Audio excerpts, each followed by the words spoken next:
Shalom, saudara yang dikasihi Tuhan Yesus Kristus. Ada perjumpaan yang menghapus puluhan tahun air mata. Ada pelukan yang menutup luka lama dan membuka masa depan yang baru. Demikianlah perjumpaan Yakub dan Yusuf. Perjumpaan yang hanya mungkin terjadi karena pemeliharaan Allah. Dalam hidup ini, kita semua menantikan perjumpaan seperti itu. Perjumpaan dengan kabar baik, pemulihan, dan jawaban yang lama dinanti. Dan firman Tuhan hari ini menuntun kita ke sana. Yakub tidak lagi muda, kekuatannya mulai memudar. Yusuf, anak yang dahulu dikira mati, kini menjadi penguasa Mesir. Namun Alkitab tidak melihat ini sebagai kebetulan historis, melainkan sebagai rangkaian pemeliharaan Allah.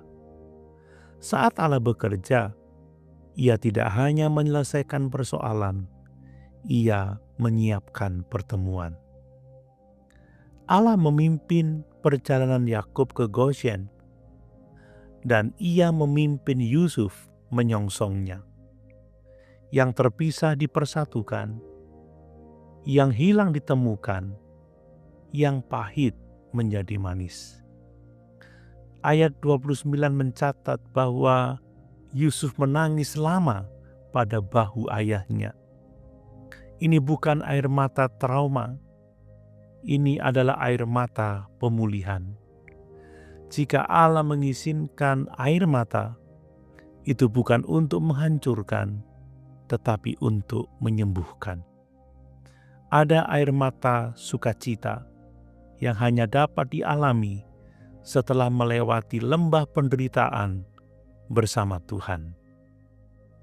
Yakub berkata, "Sekarang bolehlah aku mati."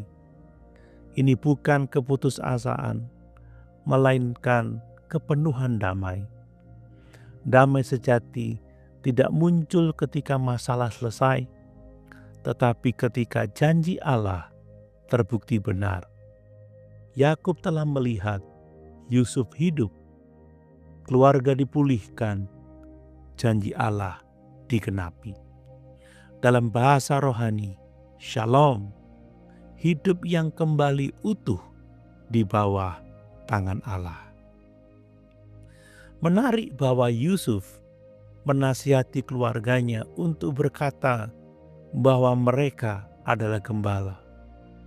Mengapa?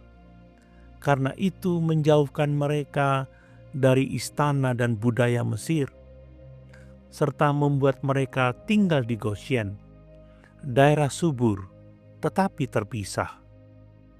Allah tidak hanya memelihara tubuh, Ia memelihara identitas umat-Nya.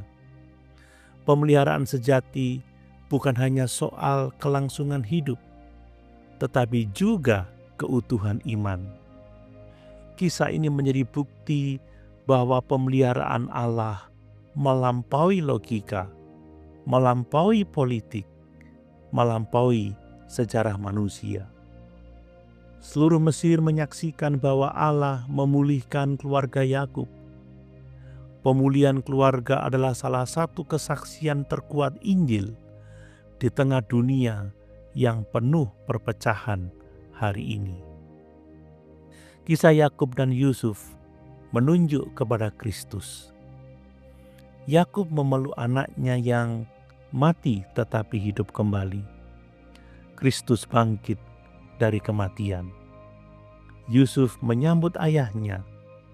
Kristus kelak menyambut kita dalam kemuliaan. Di dalam Kristus, perjumpaan terbesar masih menanti. Yesus adalah Dia yang akan berkata, "Datanglah kepadaku." Itulah pelukan kekal yang tidak dipisahkan maut. Kejadian 46 ayat 28 sampai 34 mengajarkan bahwa Allah menuntun perjumpaan yang memulihkan. Air mata dapat menjadi sarana penyembuhan. Damai sejati lahir dari penggenapan janji Allah. Identitas iman perlu dijaga dimanapun kita berada. Pemulihan keluarga memuliakan Allah. Kristus adalah pendamai yang sempurna. Saudara, jika saudara menantikan pemulihan relasi, perjumpaan yang menyembuhkan, atau kabar baik dari Tuhan, percayalah, Allah tahu waktunya. Pemeliharaan Allah tidak berhenti pada selamat dari kelaparan, tetapi berpuncak pada sukacita dan damai sejahtera. Ketika Allah mempertemukan kembali yang terpisah, Ia menegaskan bahwa kasih setianya berdaulat atas waktu dan luka. Mari kita berdoa. Tuhan Yesus Kristus, Engkau Allah yang memulihkan perjumpaan dan menyembuhkan hati. Ajari kami menunggu waktu-Mu dengan percaya, dan lindungi identitas iman kami dimanapun kami Engkau tempatkan. Pulihkan relasi yang rusak, dan penuhi hati kami dengan damai sejati daripada-Mu. Dalam nama Yesus, pendamai dan pemelihara hidup kami berdoa. Amin.